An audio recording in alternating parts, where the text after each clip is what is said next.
ദൈവത്തിന് സ്തുതി. പ്രഭാതകിരണത്തിലേക്ക് സ്നേഹവന്ദനം. ഭാഗം 2104. ഇന്ന് ഒക്ടോബർ മാസം 4-ാം തീയതി, 277-ാമത്തെ ദിവസത്തിലെത്തി. വിശുദ്ധനായ മത്തായി ശ്ലീഹായുടെ സുവിശേഷം 16-ാം അധ്യായത്തിൽ ക്രിസ്തുയേശുവിന്റെ ഓർമ്മപ്പെടുത്തലുണ്ട്. പടകില് ശിഷ്യരോടൊത്ത് അക്കരെ പോകുമ്പോൾ അവരോടായിരുന്നു, പരീശന്മാരുടെയും സാധുക്കരുടെയും ദുഷിച്ച പുളിച്ച മാവിനെ നിങ്ങൾ സൂക്ഷിച്ചു കൊള്ളണം. കുറെ കൂടി ജാഗ്രതയിൽ ജീവിക്കണമെന്ന് തന്നെയാണ്. ഒരു അർത്ഥത്തിലും ആരെയും വേർതിരിക്കാത്ത, ഒരു വിധത്തിലും ആരെയും ഒഴിവാക്കാത്ത, അത്തരം ഭേദവിചാരങ്ങളൊന്നും പുലർത്താത്ത, സകലരോടും അനുതാപത്തോടും സഹതാപത്തോടും സഹാനുഭൂതിയോടും കരുണയോടും അനുകമ്പയോടും കൂടി വർത്തിച്ച ക്രിസ്തുയേശു തന്റെ പ്രിയപ്പെട്ട ചെറു സംഘത്തെ ഓർമ്മപ്പെടുത്തിയതാണ്, നിങ്ങൾ സൂക്ഷിക്കണം ചിലരെ. നമ്മളോട് തന്നെ ഒന്ന് പറഞ്ഞു തുടങ്ങണം, കുറച്ചുകൂടി സൂക്ഷിക്കേണ്ടിയിരിക്കുന്നു, അല്ലേ?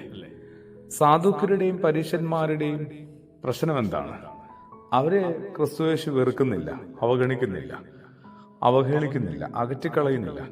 അവരുടെ ഉപദേശ നിലപാടുകളെയാണ്, അവരുടെ മനസ്ഥിതിയാണ്, മനോഭാവത്തെയാണ് കുറേ കൂടി കരുതലോടെ സൂക്ഷിക്കണമെന്ന് തൻ്റെ ശിഷ്യന്മാരെ പഠിപ്പിക്കാനായിട്ട് ഗുരു പരിശ്രമിക്കുന്നത്. ശരിയാണ്, നമ്മളും ഈ പരീശന്മാരുടെയും സാധുക്കരുടെയും അതാ വാക്കു ഉദ്ദേശിക്കുന്ന ഒരു കൂട്ടമല്ല, മറിച്ച് ഇങ്ങനെ ദുഷിച്ച പുളിമാവ് പോലെ ഗുണപ്പെടാത്ത വിധത്തില്, ഇങ്ങനെ സകലതിനെ മലിനമാക്കുന്ന വിധത്തിലൊക്കെയാണോ പറയുന്നതും പ്രവർത്തിക്കുന്നതും ജീവിക്കുന്നതും ഒക്കെ?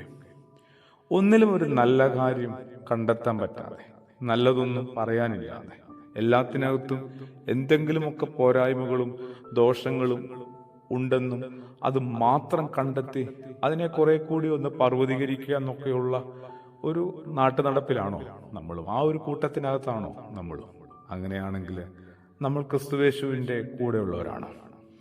അതോ ക്രിസ്തുയേശു തന്റെ ശിഷ്യന്മാരോട് ഓർമ്മപ്പെടുത്തിയ, വളരെ കരുതലോടെ സൂക്ഷ്മതയോടുകൂടി അവരിൽ നിന്നൊരു അകലം പാലിക്കാൻ പറഞ്ഞ ആ കൂട്ടത്തിനകത്ത് അകപ്പെട്ടവരും ഉൾപ്പെട്ടവരുമാണ് നമ്മൾ ഓരോരുത്തരും? എന്തൊരു വിരോധാഭാസമാണ് നമ്മളുടെ ജീവിതം. ക്രിസ്തുയേശുവിന്റെ അനുയായി എന്ന ലേബലിലായിരിക്കുമ്പോഴും ക്രിസ്തുയേശു ബോധപൂർവം അകലം പാലിക്കാനായിട്ട് ഏതൊക്കെ നിലപാടുകളോട്, ഏതൊക്കെ സ്വഭാവത്തോട് അകലം പാലിക്കാൻ നിർദ്ദേശിച്ചോ, പഠിപ്പിച്ചോ, ആ കൂട്ടത്തിനകത്ത് നമ്മളെങ്ങനെയാണ് പെട്ടുപോയതും പെട്ടുപോകുന്നതും അവിടെ തുടർന്ന് നിലനിൽക്കുന്നതുമൊക്കെ? ഒരു മാറ്റം വേണ്ടേ? തീർച്ചയായും മാറ്റം വേണം. ആരെയും വെറുക്കാനല്ല, അവഗണിക്കാനല്ല, അവഹേളിക്കാനല്ല, കുറെ കൂടി ഒരു ശ്രദ്ധയും ജാഗ്രതയും ഉണ്ടാവണം. കാരണം തീർച്ചയായും പുളിമാവ് അത് മാവ് പൊളിപ്പിക്കാനായിട്ട്, അപ്പം ഉണ്ടാക്കാനായിട്ട് സഹായിക്കുന്നതാണ്.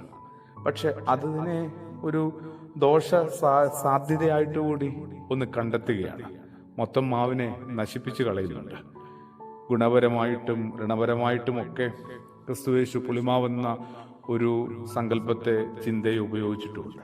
കുറെ കൂടി മനുഷ്യനാകാനായിട്ട് എനിക്ക് സാധിക്കണ്ടേ? അങ്ങനെയാണ് ആ മനുഷ്യപുത്രന്റെ നല്ലൊരു ശിഷ്യനായും ഞാൻ മാറുന്നത്. ആമേൻ.